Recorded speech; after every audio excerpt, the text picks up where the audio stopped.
Hey, what's up guys, Auto Fanatics. So today might be the last and final oil change that I'm gonna do on the 2019 Shelby GT350R. Actually, I change the oil 3 to 4 times a year, no matter what mileage. Is about 3,000 miles of the car now, so it doesn't really get driven much. Hang out with me while I do the oil change and I'll talk a little bit more about what's going on with the car situation, and possibly I may not be working on this car much longer. So we got the car set up on the wood service stands. I know I've been saying I'm gonna make a video for years on those, but come on. Stuff is super easy. Just grab a chop saw, some 2x4s and wood, and you guys can figure it out real easily. So we got the Amsoil Fab W50 Signature. My car has the newer style filter because it's the Gen 2 Voodoo motor. Car's already warmed up. We're gonna get the drain pan underneath the car right now. We're gonna pop out the spring-loaded drain plug. We're gonna let it sit for a little while. We're gonna pull off wheel, and I'm gonna make a mess. So stay tuned for the video. We're gonna start it right now. So you just need a 3/8 inch extension, and this is a spring-loaded clip.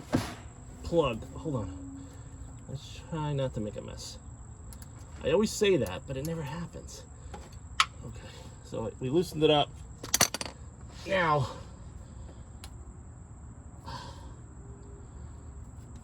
okay, here it goes. Boom. Oh, that's hot. Whoa. All right, so we're gonna let that drain for about, I'd say 30 minutes, and then we'll come back. We're going to clean it up. But before we clean up, I'm going to show you guys, because we're working with about 9 to 10 quarts of oil, depending on what comes out of this car.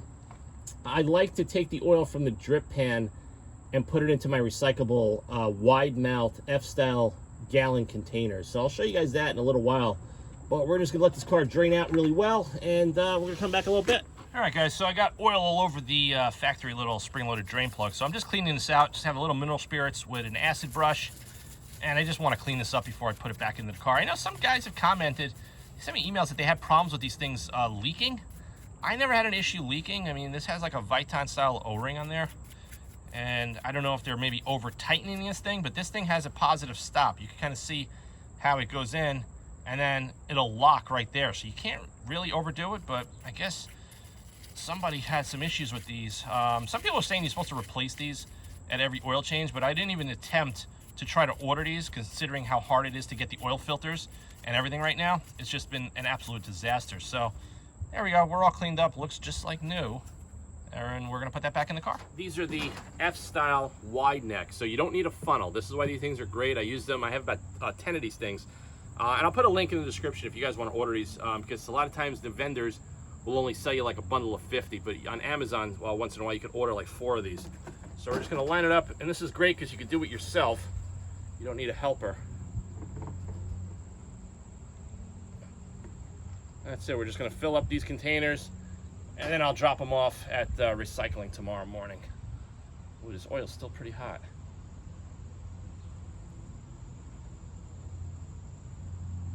So I usually like to do the cleanup of this first, because the oil filter is the part that we all dread on the GT350s. As you guys know, it just makes a mess. No matter how many times I try it, all different techniques. Okay, so this one is good. I'm gonna set that to the side.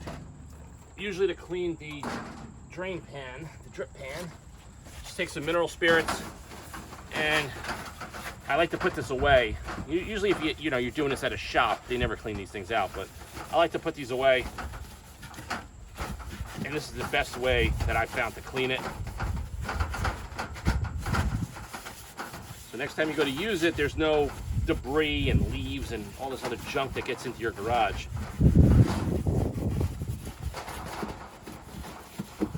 And that's it. So I'm just gonna dry this up, and we're gonna take off the driver's side front wheel, and we're gonna have the fun part of making a mess with the removing the oil filter.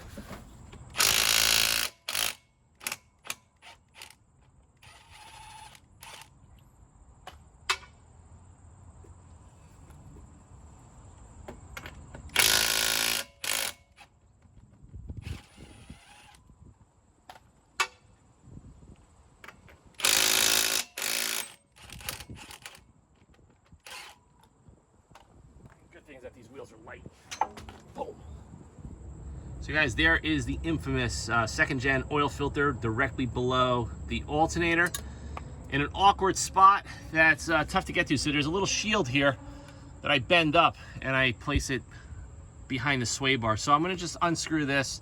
I usually use some pig mats, which are super absorbent for oil, and I kind of stuff them in there. And I've tried the bag technique using a big poly bag, which I'm gonna still try to do that again. But for the most part, I don't make too much of a mess. But regardless, the oil filter is in a absolutely horrible location. So we're just gonna get the socket on there. I'm gonna break it loose.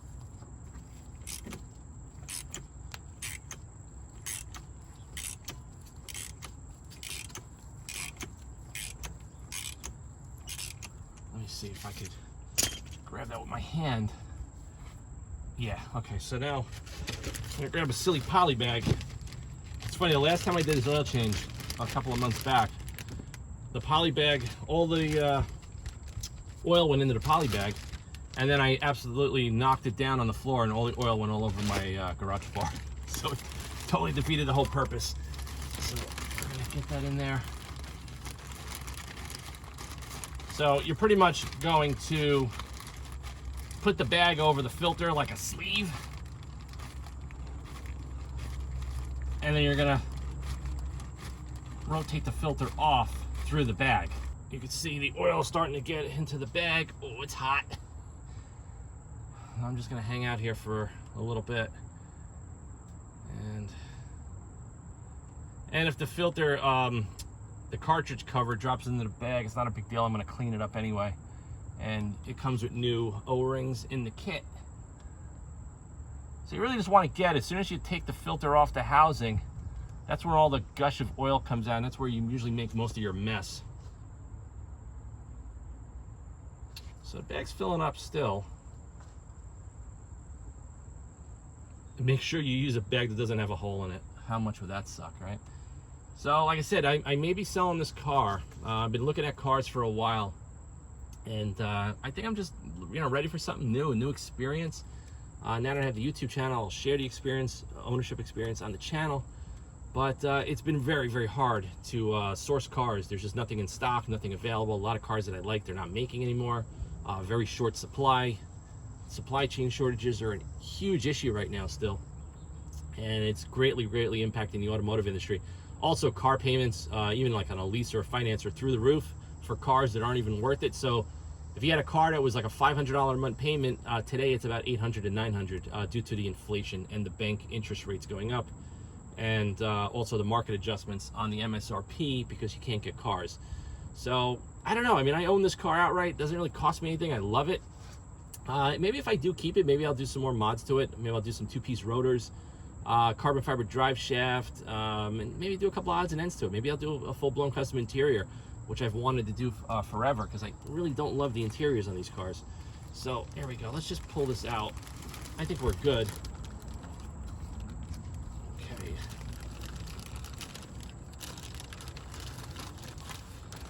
There we go. Just pour that in there.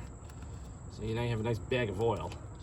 All right, guys, so I got the housing cleaned up. I'm just gonna take off the two O-rings, just like that. Just use a box cutter or knife. I actually left a lot of residue on here. Okay, so these have to be changed. You get two brand new ones when you get the filter kit.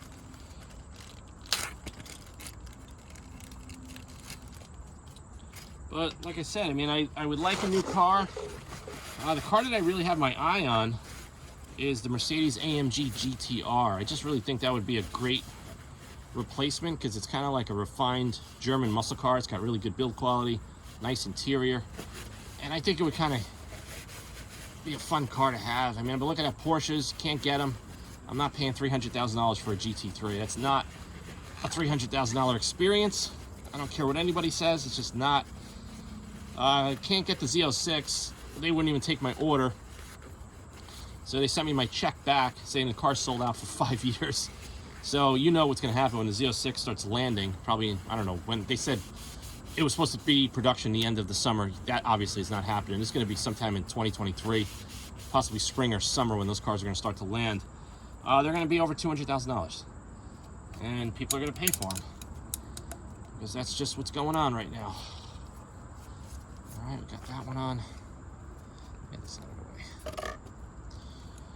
So I don't know what to do.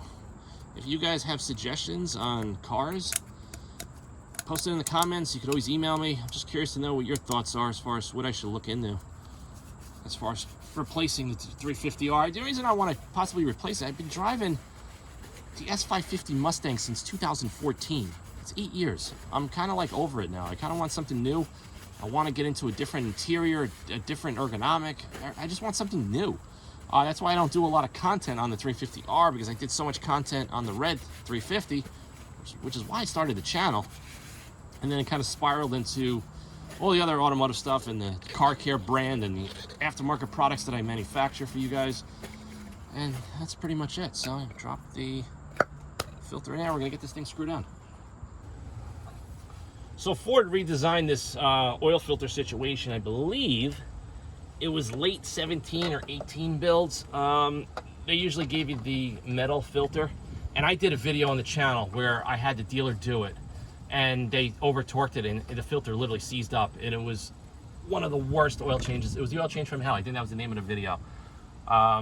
It was horrible. So this one is supposed to be a lot easier. And we didn't really make much of a mess, but it gets onto the underbelly pan, and then it'll drip out through the back. That's why you have to have your drip pan.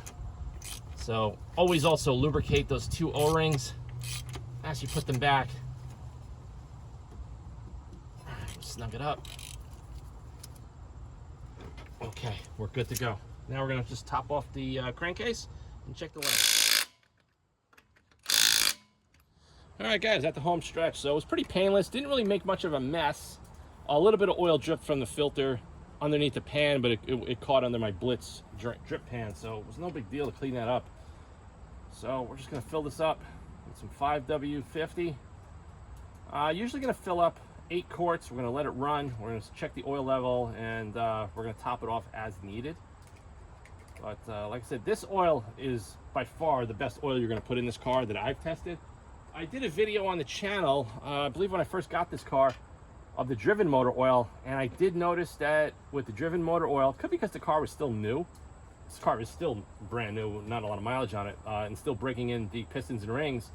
It was burning a little bit. Not a lot, but it did lose about 1 quart of oil. So I sent out the oil to Blackstone Labs. We checked everything out. Everything was good, no issues, nothing to be concerned about. But I still think the AMSOIL, for me, just seems to work the best, and I use it in every single one of my cars, whether it's the vintage stuff, the Alfa Romeos, the Shelbys. It just works great. But like I said, I'd love to hear from you guys. If you guys have some suggestions on a new car for the channel or a new car for my life, let me know. Let me know what cars you think I should check out. I actually like the new Nissan 300ZX, not to replace the Shelby, of course, but that could be a fun car for the channel to do, like a full-blown build, and maybe give the car away to one of you guys. That could be fun. I don't know, I still like the AMG GTR. I like older Porsche 997 GT3s. Definitely not opposed to one of those. But the problem is, a lot of these cars, man, they're overpriced. They're beat up cosmetically with rock chips and paintwork, and I don't know, it's just really, really hard to find a replacement for another car. Or another option would be to sell the Shelby and the Alfa, the QV, because I know a lot of you guys have both of those cars as well, due to my channel and me influencing you to buy them. Selling both of those cars and getting maybe like an F12 Ferrari. I don't know. I really don't know. I kind of have all these ideas, but it's going to be kind of a spontaneous decision. But I have a lot of guys that want to buy the 350R. You know, they follow the channel, they follow my social media. Hey, I want to buy your car, give me a couple of months. But it seems that people just can't come up with the money. You know, I understand there's inflation, there's a lot of tough things going on in everybody's business and life. And it's also probably not the easiest time to get a loan on a used car, depending on the interest rates and your credit. And, you know, people got to put food on the tables and pay for gas and insurance. And the inflation is just absolutely destroying the working class, not only in America, but around the world. This is a global problem right now. This is not just an American problem, it's a global problem. And we're not going to get into politics and talk about that and all the elitists that are in charge of all that stuff that's going on. They want everybody to go with an electric car. And I went on the website. What was the car? I saw a car the other day called a Lucid. And it's a sedan, not really that nice. I'd rather just get a Tesla Plaid if I was going to go in that direction. And it's $170,000. So it's like, how does the government expect the person that has a gasoline car for 50, 60, 70,000 to go, you know, afford something like that when nobody's making any more money and the inflation is kind of hurting everybody? So I don't get it, but I don't think it's going to work. I think their agenda is backwards, and you can't, the grid in our country can never handle all EV vehicles. Just think about it. You would have to have every sidewalk and street ripped up in this country, and the infrastructure just won't work. And people think electricity is free, but fossil fuels is what creates electricity, not windmills. You would never create enough electricity with windmills and solar panels to convert everybody over to an EV. It's just not happening, but it sucks. So this is the last hurrah. Ford is never going to make a car like this ever again. So we'll see what happens. All right, guys, oil level is good. I'm going to wrap it up, clean the car up, and go for a drive. So like I said, I don't know if I'm going to keep the car, but if I do, I may do some more mods on it. And of course, I'll do some videos on it. I still would love to do a QA1 carbon drive shaft and probably a couple of other little odds and ends, maybe a custom interior. I don't know. I got to see, but if anybody out there is interested in a very rare spec 2019 with the Gen 2 Voodoo motor in Kona blue with white stripes, there's not many of these cars out there. And you guys know how meticulous I am and OCD I am with the car. So this car is awesome. Never been tracked, never been abused, never driven in winter or road salt. This is going to be the one that you're going to want to have. And for anybody out there who's interested, I have a comprehensive video where I highlight the actual condition of the car, close-ups of everything, and I show you guys exactly what you would be buying. But I'm not giving the car away. It's definitely not going to be a fire sale, but I'm pretty realistic as far as what the car is worth, considering the current market value and considering how rare the car is. So thanks for watching this video. Like I said, if you guys have suggestions on a replacement for the 350R, post in the comment section below. You can always email me. I know a lot of you guys sold your 350s and 350Rs and went into Porsches or BMWs or whatever. I don't know. I just don't know what to do. Even like a BMW M2 CS, those are cool cars, but I don't see a $100,000 car right there. I just don't see it. Not with that motor. The motor just doesn't excite me enough. The car is pretty cool, but it's definitely not a replacement for the 350R, hands down. It's probably one of the only cars that I think could replace the 350R as far as giving me that muscle car, raw sports car vibe is definitely the AMG GT3. Now, the problem is they don't make the car anymore, so I had to buy a used one. And a lot of these used cars, man, they're ending up at auctions, like these Highline auctions, and they're all beat up. And you know, I have the Auto Fanatic Car Care line. I'm freaking OCD in how I keep my cars. I'm so meticulous. So I'm not going to buy a car like that that's got 4,000 or 5,000 miles with no PPF and there's stone chips and damage all over the car. I just won't buy it. I also want a specific spec. I want carbon ceramic brakes. I want the yellow accents on the interior. I want the full carbon fiber exterior and interior package. And I found a couple of them, but they just never, ever check out. So that's a tough thing, but that's pretty much the only car that I actually could see as a viable option to replace the 350R and still give me that raw muscle car sensation. It's a very, very well-engineered car. It's a very unique car. That car would also be a lot of fun to show on the channel, do some detailing clips, modified clips, some drive videos, burnout videos, all kinds of stuff. So it's a pretty badass car. I absolutely love the AMG GT3. So let me know what you guys think. Post in the comments below. I'm going to get back in. I'm going to enjoy the rest of the day in the 350R, go for a drive. It's a beautiful Sunday. And like I said, you're going to see the car on the channel soon. Of course, there will be more videos.